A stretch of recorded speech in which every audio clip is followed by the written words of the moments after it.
ہمارے پاس سب سے پہلے آئے ہیں بلیڈ جی بٹ صاحب آپ کہہ رہے ہیں کہ نمبروں کے حساب سے آخری نبی، تو مرزا غلام احمد قادیانی کو ایک الہام ہوا تھا خطبہ الہامیہ میں کہ عیسیٰ علیہ السلام خاتم الانبیاء ہے اور ان سے نبیوں کا سلسلہ بنی اسرائیل میں ختم ہو گیا. وہاں پہ بھی وہ وہی آیت کا مطلب عربی میں استعمال کرتے ہیں جو قرآن کریم میں ہے خاتم الانبیاء، پر وہاں پہ وہ لگاتے ہیں الہ بنی اسرائیل. تو اس کے لیے پلیز بتا دیجیے کہ آپ ان دونوں میں تضاد جو ہے وہ کیسے کلیئر کرتے ہو کہ ایک طرف تو آپ کہتے ہو کہ نمبروں کے حساب سے عیسیٰ علیہ السلام بنی اسرائیل کے آخری نبی ہے، اور دوسری طرف آپ ماننے کو تیار نہیں ہو کہ محمد صلی اللہ علیہ وسلم خاتم الانبیاء ہے کہ پوری کائنات میں وہ آخری نبی ہے. جی یہی میرا پوائنٹ تھا بس. جی دیکھیں میں نے اس کا سوال اس کا جواب آپ کو دے دیا پہلے ہی کہ نبی کریم صلی اللہ علیہ وسلم زمانے کے لحاظ سے آخری نبی ہے.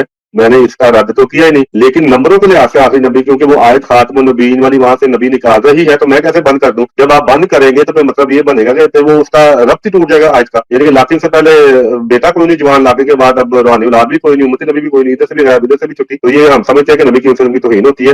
اصل مقام جو ہے وہ مدح کا بیان ہوا ہے اور یہاں پہ خوشخبری دی گئی ہے، تو ہم یہ عقیدہ رکھتے ہیں اور اسی کی تصدیق ہم قرآن کریم میں پاتے ہیں اور اسی کی تصدیق ہم مرزا صاحب کی کتب میں پاتے ہیں. جی امتیاز بھائی کچھ آپ اس پہ دیکھیں جناب، بات یہ ہے کہ عیسیٰ علیہ السلام کو خاتم الانبیاء کہنا، سب لوگ جانتے ہیں کہ عیسیٰ علیہ السلام کے بعد بنی اسرائیل میں کوئی نبی نہیں آیا، لہٰذا وہ نمبروں کے لحاظ والی میں آپ کی زبان بول رہا ہوں ورنہ ہمیں تو پتہ نہیں ہے کیا الفاظ ہے نمبر شمر والے، لیکن یہ جو کہتے ہیں ان میں بات کر رہا ہوں میں کہ وہ نمبروں کے لحاظ سے ہی بنتا ہے کیونکہ ان کے بعد کوئی نہیں ہے، تو وہ نمبر وہ آخری نمبر پہ ہے بنی اسرائیل میں. تو یہ سوال تھا ہمارے بھائی کا کہ بھئی اگر بنی اسرائیل میں وہ خاتم الانبیاء ہونے کے ناطے نمبروں کے لحاظ سے آخری ہیں تو آپ صلی اللہ علیہ وسلم اس امت میں خاتم الانبیاء ہونے کے ناطے نمبروں کے لحاظ سے آخری کیوں نہیں ہے؟ یہ تضاد تھا جو ان کا سوال تھا. نیکسٹ جو ہے عادل راجہ صاحب ہمارے ساتھ موجود ہیں اور ان سے میں ریکویسٹ کروں گا کہ وہ انمیوٹ کریں اور کوشچن پوچھیں ہمارے دونوں پینلسٹ سے. بہت شکریہ ڈی ایم جی سی صاحب، آپ کو مبارک، ایک اچھی نشست آپ نے کی، اور امتیاز بھائی کے لیے بہت ساری دعائیں، ماشاءاللہ بڑے اچھے انداز میں آپ نے مقدمہ لڑا. میں صرف ایک سوال بٹ صاحب سے رکھنا چاہتا ہوں کہ جب سورہ المائدہ اللہ نے دین مکمل کر دیا تو ایک مکمل چیز کا اجرا کیسے ممکن ہے؟ دوسری، انبیاء کی جو وراثت ہے نبوت جو اللہ کی طرف سے عطا کی گئی، تو نبوت تو ہمیشہ ذریت سے چلی ہے، تو ذرا مرزا صاحب کی ذریت تو بیان کریں، ان کی ذریت کیا ہے؟ جی آپ کا پہلا سوال تھا دین مکمل. دیکھیں دین مکمل ہونے کا تعلق نبی کے آنے سے یا دین کا مکمل ہونا نبی کو آنے سے نہیں روکتا. اگر یہ مان لیا جائے کہ دین کا مکمل ہونا نبی کو آنے سے روکتا ہے یا نبی آتا ہی تب ہے اگر دین نامکمل ہو، تو پھر مجھے یہ بتائیں کہ حضرت ہارون علیہ السلام نے آ کے حضرت موسیٰ کے دین میں کیا اضافہ کیا؟ اس کا مطلب ہے کہ وہ نامکمل تھا تو ہارون علیہ السلام آئے اور اضافہ کیا اور انہوں نے کوئی اضافہ نہیں کیا. تو نبی کے آنے کا تعلق جو ہے وہ ضرورت سے ہے. اللہ تعالیٰ قرآن کریم میں فرماتا ہے کہ ہم نے ہر شے کی تفصیل جو ہے وہ تورات میں بیان کی تھی. جب اللہ تعالیٰ کہہ رہا ہے ہر شے کی، تو میں کیا کہوں کہ نہیں ہر شے کی نہیں تھی؟ تو وہاں پہ بھی اللہ تعالیٰ نور اور ہدایت اور ایسے ہی الفاظ استعمال کر رہا ہے.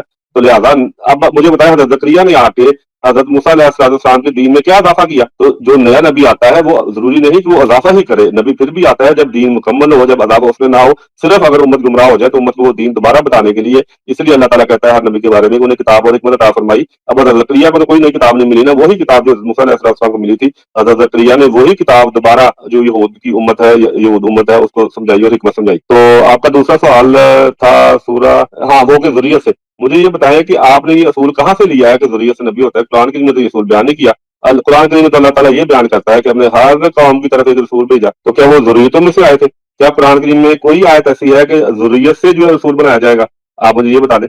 بس ٹھیک ہے. جی امتیاز بھائی. جی جناب ویری کوئکلی بسم اللہ الرحمن الرحیم. سب لوگ ایک بہت اہم حوالہ نوٹ کریں، سیرت المہدی والیوم 1 پیج 88. جو قادیانی جماعت کے پہلے خلیفہ ہیں نا حکیم نور الدین، وہ ایک بات کرنے کے لیے اس بات کو سب سنیے گا دھیان سے. وہ کہتے ہیں کہ میرا تو ایمان ہے کہ اگر حضرت مسیح موعود صاحب شریعت نبی ہونے کا دعویٰ کریں اور قرآن شریعت کو منسوخ قرار دیں تو پھر بھی مجھے کوئی انکار نہ ہوگا، کیونکہ جب ہم نے آپ کو واقعی صادق اور من جانب اللہ پایا ہے تو اب آپ جو بھی فرمائیں گے وہی حق ہوگا، اور ہم سمجھ لیں گے کہ خاتم الانبیاء خاتم النبیین والی آیت کے کوئی اور معنی ہے. آپ اندازہ کر لیں اس بات کے اوپر کہ پہلا خلیفہ یہ کہہ رہا ہے کہ اگر مرزا صاحب شریعت کو منسوخ بھی کر دیتے، شرعی نبی ہونے کا دعویٰ بھی کر دیتے، ہم نے تب بھی ان کو مان لینا تھا. میں نے یہ بات کیوں کی ہے کہ شرعی غیر شرعی نبی والی بات صرف عوام میں چھوڑی گئی ہے، اس کی کوئی حیثیت نہیں ہے. ہاں جی آگے چلتے ہیں. ہمارے ساتھ قاسم بھائی موجود ہیں، آپ نے ہینڈ ریز کیا. جی قاسم. بہت شکریہ. میرا سوال بٹ صاحب سے ہے. سورۃ فاتحہ کی آیات آپ نے کوٹ کی، اس کے تحت آپ نے نبی ثابت کیا کہ باقی ساری امتیں جو گمراہ ہوتی होती थी, उनके लिए नबी आते थे।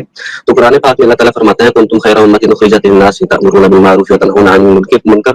तो इससे अल्लाह ताला हमें खैर उम्मत इसीलिए कह रहा है कि जो हम में से ही मौजूद जमात होगी, जो लोग होंगे जो लोगों को रोकेंगे, जो सिरात मुस्तकीम से हट जाएंगे और दलालत के रास्ते पे चलेंगे।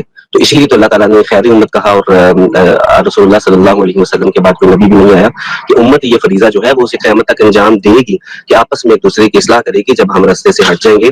और आपने एक बात की कि इसका भी जवाब दे दीजिएगा, मा काना मुहम्मदुन अबा अहदिन मिन रिजालिकुम वलाकिन रसूलुल्लाह व खातमुन नबिय्यीन की वो भाई एक सवाल करे, एक बंदा एक सवाल करे। तो उसके तहत आपने कहा कि जी इसकी मंतकी अकली वजूहात बयान करें। तो मंतिक ये आपने कहाँ से अखज़ किया? हमारे मुसलमानों के यहाँ तो कुरान की तफसीर और तशरीह के लिए उसूल है कि कुरान की तफसीर बिल कुरान या बिस्सुन्ना यानी बिल हदीस हो सकती है और कर देंगे। तो ये उसूल मंतिकुल अकल वाला आपने कहाँ से अखज़ किया और उसमें नंबर कहाँ से आ गया? उस हदीस में भी कहीं नंबर का तो जिक्र नहीं है।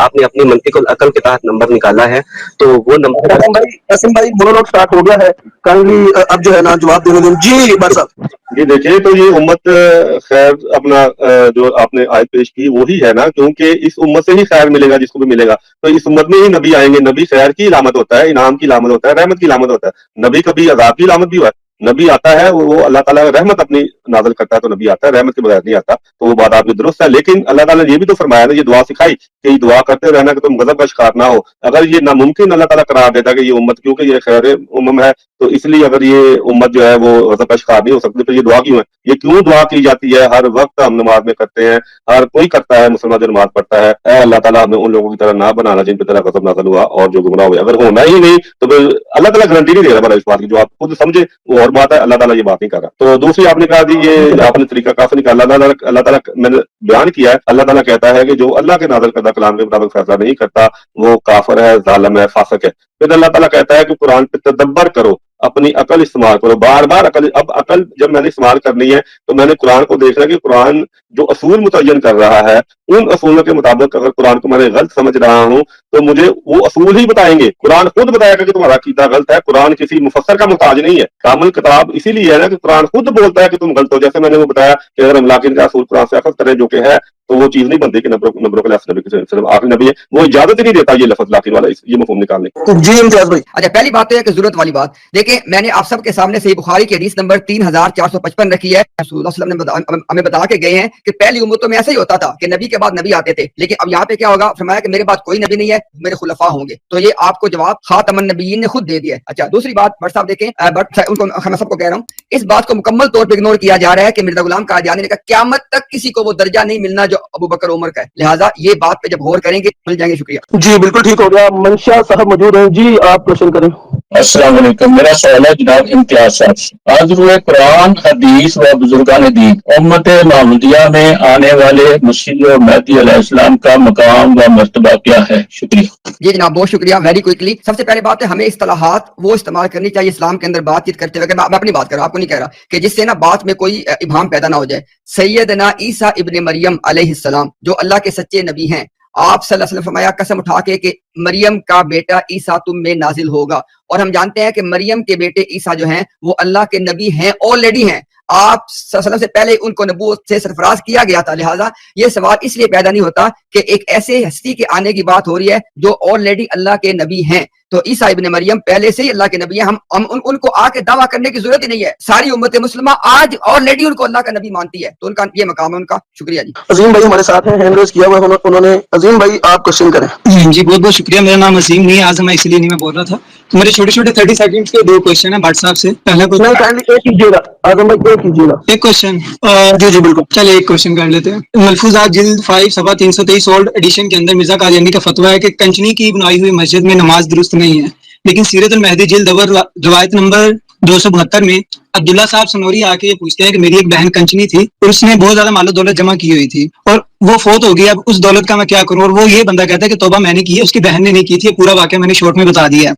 तो आगे से मिर्जा साहब कहते हैं वो दौलत मुझे दे दो, दीन के काम के लिए खर्च कर दूंगा। और रेफरेंस मैं ऑलरेडी दे चुका हूँ मलफूजात जिल्द 5 के अंदर।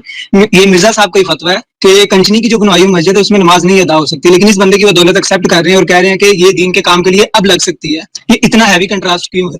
जी देखिए, बात यह है कि जब तक वो हवाले सामने ना हो, इसी तरह का कोई आयत कोई पेश करे और मुझे ना पता हो, तो जब तक आयत मैं ना पढ़ूंगा जवाब नहीं दे सकूंगा। हवाले पेश सामने होंगे, उस पर मैं थोड़ा बहुत गौर करूंगा, फिर आपको जवाब दे सकूंगा। ठीक है, शुक्रिया। जी हमारे साथ मौजूद हैं आवाज़ हक आमिर भाई, और ये पहले आए थे, इनका हक पहले है। जी आमिर भाई, अनम्यूट कीजिएगा और सवाल कीजिएगा। मैं एक सवाल करना चाहता हूँ बड़ा मुख्तसरन। वो सवाल ये है कि भट्ट साहब ने गुफ्तगू करते हुए ये कहा कि ये सिलसिला नबी पाक सल्लल्लाहु अलैहि वसल्लम के बाद शुरू हुआ और मिर्जा गुलाम अहमद कादियानी साहब के ऊपर खत्म हो गया। ये जुमले हैं इनके रिकॉर्ड के अंदर मौजूद हैं कि मिर्जा गुलाम अहमद कादियानी के ऊपर ये सिलसिला खत्म हो गया। अजीम भट्ट साहब ने दूसरा दावा ये किया डिबेट के अंदर कि दुआ सिर्फ और सिर्फ मुमकिन चीज के ऊपर की जाती है, जो चीज प्रैक्टिकली पॉसिबल हो, पोटेंशियल रखती हो, सिर्फ उसके ऊपर। सवाल ये है कि मुस्तकिल और इंडिपेंडेंट नबूवत को तो ये पहले खत्म मान चुके थे, जिली और बुरूदी नबूवत को मिर्जा साहब के ऊपर खत्म मान चुके हैं इस डिबेट के अंदर, और दुआ अब करनी है सिर्फ मुमकिन। तो आज के बाद क्या ये सूरह फातिहा की दुआ मांगा करेंगे नमाज के अंदर, क्योंकि ये नामुमकिन हो चुकी है, क्योंकि मिर्जा साहब के बाद ये सिलसिला भी खत्म हो चुका है और मुस्तकिल नबूवत तो ये पहले खत्म कर चुके हैं। उसूली तौर पर आज के बाद इनकी जमात को ना सूरह फातिहा पढ़नी चाहिए, ना ये दुआ मांगनी चाहिए, क्योंकि इनके नजदीक दुआ सिर्फ वो मांगी जाएगी जो मुमकिन होगी। इस पर मैं चाह रहा हूँ ये राय दे दें। बहुत शुक्रिया। जी अमर हक साहब, जो आपने बातें बयान की है, मैंने इनमें से एक भी नहीं की। बराए मेहरबानी जब आप बात किया करें तो वो करें ताकि दूसरों का वक्त ज़ाया ना हो। मैंने बार बार कहा है, एक दफा नहीं कहा, शायद 4 दफा कहा होगा कि नबी करीम सल्लल्लाहु अलैहि वसल्लम जमाने के लिहाज से आखिरी नबी है और उनका जमाना क़यामत तक है। नोट कर ले, क़यामत तक है। और जब मैंने मिर्जा साहब की बात आई तो मैंने ये कहा कि जैसे अदियान के अंदर नबी करीम सल्लल्लाहु अलैहि वसल्लम के आने से नए दीन का आगाज हुआ, क्योंकि दूसरे अदियान तो अभी भी मौजूद है, तो एक नया दीन का आगाज हुआ, एक नया सिलसिला शुरू हुआ। इसी तरह नबी करीम सल्लल्लाहु अलैहि वसल्लम की उम्मत के अंदर रहते हुए जो मैंने आयात बयान की, उनके नतीजे में एक नबी आया, रसूल आया और एक नया सिलसिला का आगाज हुआ।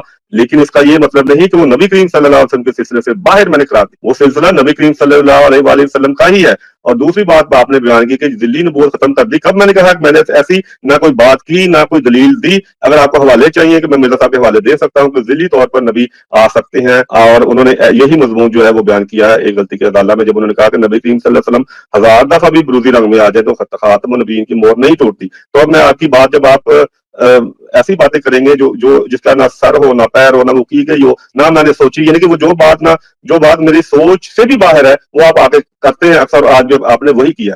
तो ठीक है, जब मैंने जवाब दे दिया, कोई और सवाल नहीं। शुक्रिया। ओके जी, वो सब मैं रिक्वेस्ट करता हूँ कि इस सवाल का जवाब दें, मैंने ना मारे, वरना फिर मुझे जवाब देना पड़ेगा। बहुत शुक्रिया। जी होस्ट भाई, मैं बात करूं? जी अच्छा जी, बिस्मिल्लाहिर्रहमानिर्रहीम। सबसे पहले तो जरा लोग सुन रहे हैं, उनकी तस्हीह के लिए, रसूलुल्लाह सल्लल्लाहु अलैहि वसल्लम कोई नया दीन नहीं लेके आए। अल्लाह ने कुरान में वाज़ेह कर दिया कि शुरू से अल्लाह के यहाँ दीन इस्लाम ही है। लोग जब उसके अंदर कोई बिगाड़ पैदा करते थे, अल्लाह नबी भेजते थे और वो उस बिगाड़ को दुरुस्त करते थे, लिहाजा ये नया दीन वाली बात गलत। उसके बाद उन्होंने भट्ट साहब ने कहा कि मैंने नहीं कहा, मैं या रिकॉर्ड का हिस्सा बनाना चाहता हूँ। सब चीज रिकॉर्डेड है, हमारे YouTube चैनल पे लाइव पड़ी होगी, सब लोग इसको देख के क्लिप काट लीजिएगा। भट्ट साहब ने कहा था कि